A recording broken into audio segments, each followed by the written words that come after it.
Let's close out the top 12s, looking at your top 12 wide receivers here, Matthew. And a lot of these guys appeared in the rankings that we did yesterday. CeeDee Lamb at number 1, number 2, Tyreek Hill, 3, Jamar Chase, 4, Justin Jefferson. We talked about that being a bit of a cluster, and you can take them in any order how you prefer. Number 5, last year's very successful ride or die, Amon-Ra St. Brown. 6, A.J. Brown. 7, Garrett Wilson. 8, Puka Nacua. 9, the rookie and Marvin Harrison Jr., 10, Drake London, who for the first time in his career should have some consistency under center with Kirk Cousins. Number 11, Nico Collins, one of 3 very draftable Texans wide receivers in fantasy. And 12, Chris Olave. Let's jump out of that cluster and look at A.J. Brown at wide receiver 6 here, Matthew. Are we starting to underrate his consistency a little bit? A guy that for most of last season seemed to take over in this Eagles passing offense.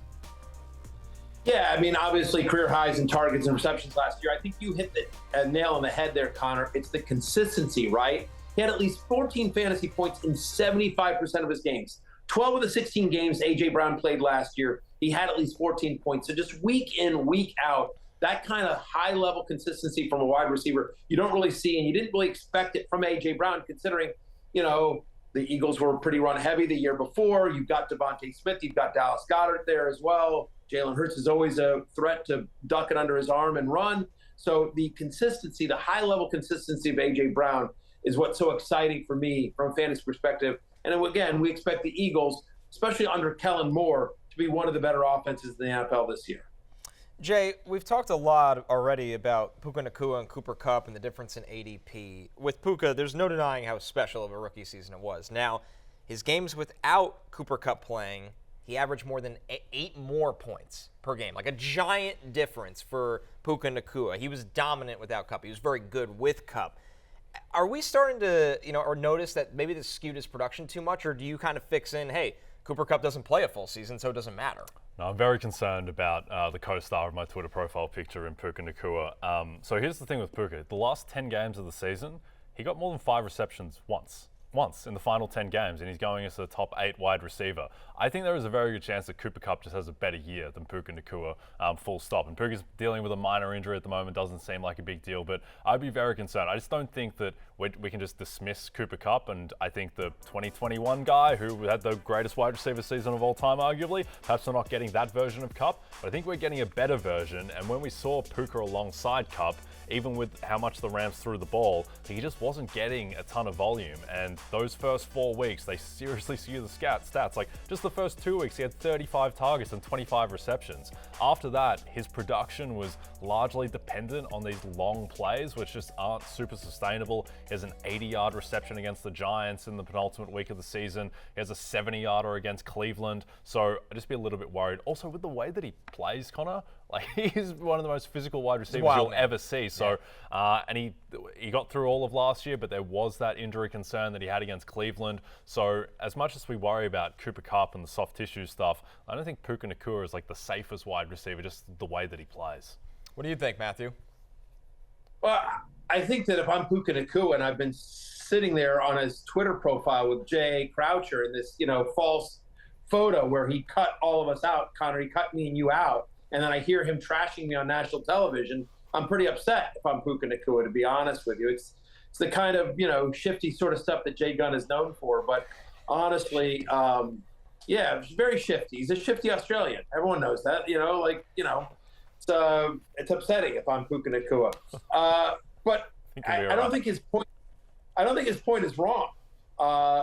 Sometimes, the shifty guys make good points, which is, like, it was just such a massive difference, right? 23.9 points per game in the 4 games without Cooper Kupp, 15.5 in the 11 full games with Cooper Kupp.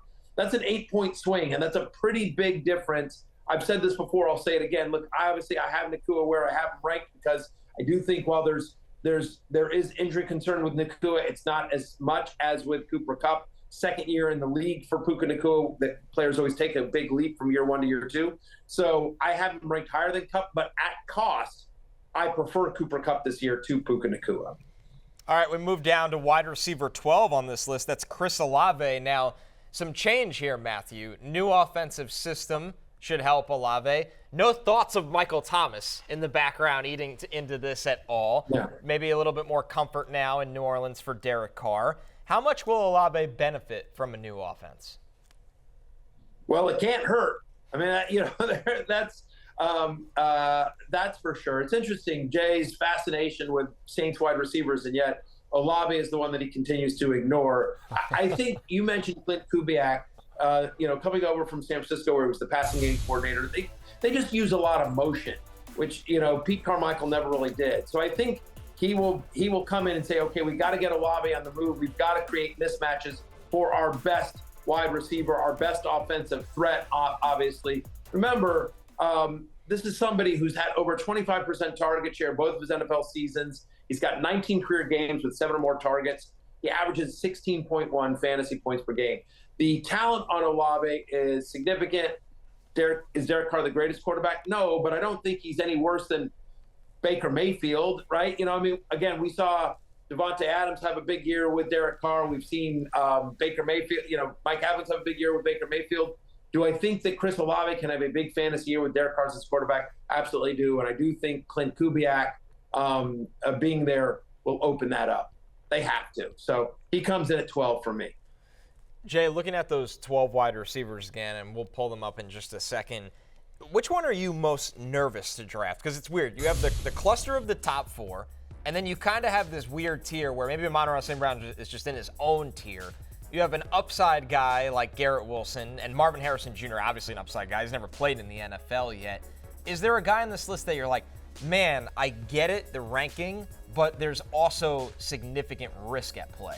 Yeah, at cost, relative to cost, the guy I'd be most nervous about is actually A.J. Brown. I know we talk about him as a picture of consistency, but I just very worried about how last year ended. The fact that his final 9 games of the season, when they were down and they had to throw because they were losing games, he topped 95 yards once after he had that awesome stretch to start the season.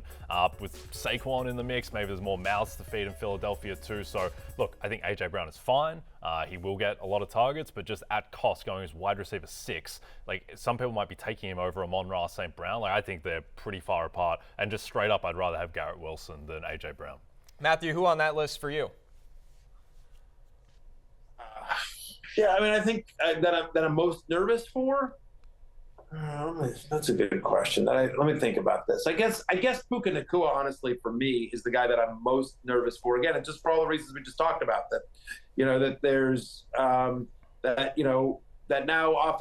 now defense coordinators with a year to prepare for the Rams are aware of it. That we saw Demarcus Robinson come on towards the end of last year as well, and so if Cooper Kupp is back to being Cooper Kupp, just like Nacua is very, very talented, but if he produces closer to the 15.5 that he had with Kupp versus the 23.9 that he had without Kupp, then maybe he should have gone later in the draft. So I guess Nacua would be my answer there.